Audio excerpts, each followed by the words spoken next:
اس سے یہ واضح بات پتہ چلتی ہے کہ جو عقیدہ رب سے دور کرے،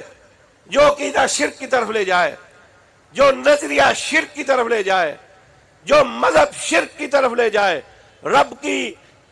عبادت سے دور کر کے دوسروں کی عبادت میں مجبور کرے، رب سے مانگنے سے دور کر کے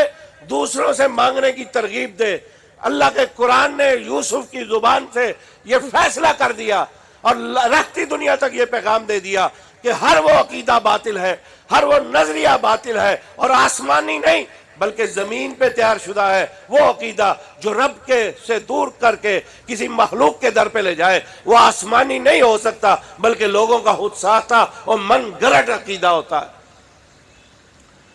ما انزل اللہ بہا من سلطان، ایسا کوئی عقیدہ اللہ نے آسمانوں سے نازل نہیں کیا۔ اللہ کا قرآن ہے، سورہ، اور اپنے نبی نوح کا بھی تذکرہ کر رہا ہے، لَقَدْ أَرْسَلْنَا نُوحًا إِلَىٰ قَوْمِهِ قَالَ يَا قَوْمِ اعْبُدُوا اللَّهَ مَا لَكُم مِّنْ إِلَٰهٍ غَيْرُهُ، کہ نوح نے بھی اپنی قوم کو دن رات جو دعوت دی وہ یہی کی، ایک رب کے ہو جاؤ، ایک رب کی